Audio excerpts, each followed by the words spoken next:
जादुई टापू।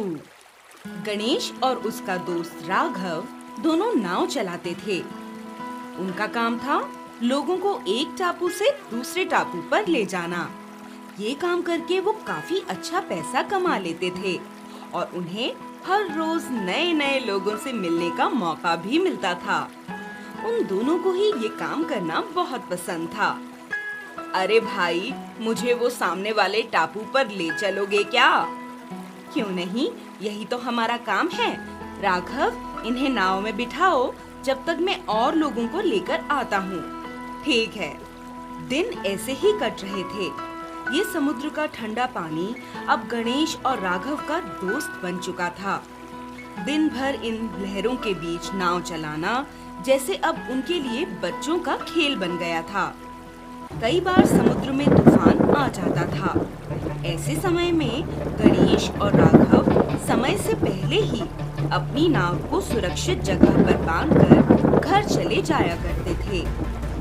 लेकिन एक दिन ऐसा नहीं हो सका।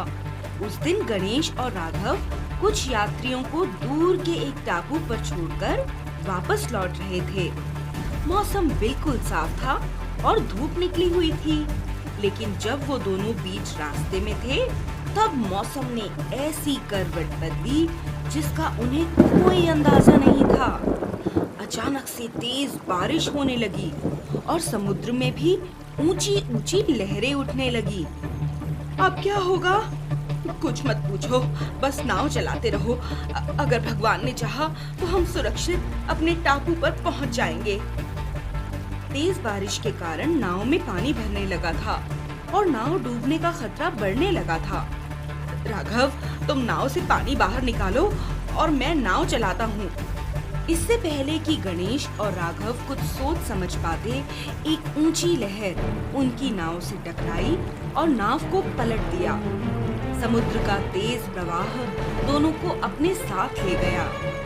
अचानक से लगे झटके से गणेश और राघव बेहोश हो गए और खुद को बचाने के लिए कुछ नहीं कर सके। समुद्र के पानी में बहते हुए दोनों एक टापू पर जा पहुँचे। मैं कहाँ हूँ? राघव, राघव, उठो, देखो हम कहाँ आ गए हैं। अरे गणेश, मैंने तो ये टापू कभी नहीं देखा। क्या तुम यहाँ पहले आए हो? नहीं, मैं भी यहाँ पहली बार ही आया हूँ। गणेश और राघव टापू को देखने के लिए वहाँ घूमने लगते हैं। टापू पर हर जगह हरियाली ही हरियाली थी और फलों के पेड़ थे। कुछ फलों को तो उन दोनों ने पहले कभी नहीं देखा था। उन दोनों ने एक पेड़ से कुछ फल तोड़े और खाने लगे। तभी उनके पीछे कुछ हलचल हुई। राघव देखता है कि उसकी उंगली से भी छोटा एक बौना इंसान उसे तीर मार रहा है। अरे गणेश, देखो ये क्या है? तुम दोनों कौन हो और यहाँ क्या कर रहे हो? पहले ये बताओ कि तुम कौन हो? ये बौना राज्य है और यहाँ हमारे महाराज तारक का शासन चलता है। मैंने तो बौने लोगों के बारे में सिर्फ कहानियों में ही सुना है।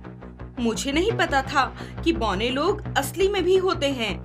इतने में वहाँ पर बहुत से बौने लोग आ जाते हैं और उन दोनों को उठा के महाराज के पास ले जाते हैं। महाराज उन दोनों को देखकर एक पल के लिए तो घबरा गए।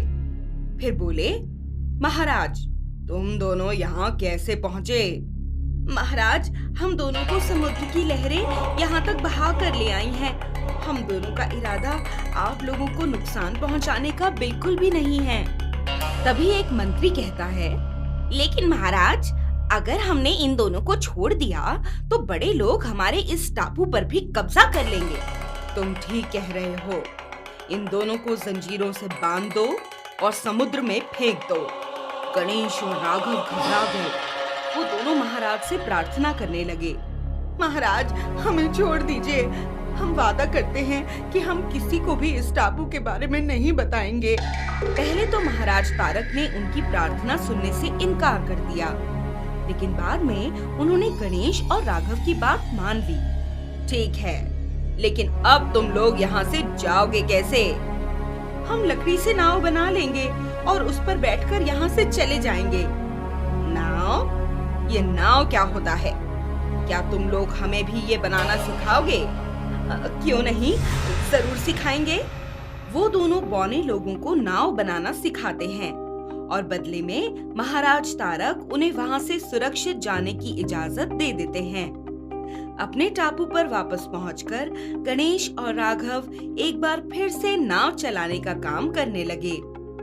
अपने वादे को तोड़ते हुए उन्होंने बौने राज्य के बारे में सभी को बता दिया, लेकिन इस जादुई टापू को इसके बाद किसी ने नहीं देखा और बौने लोगों की दुनिया एक रहस्य बनकर ही रह गई।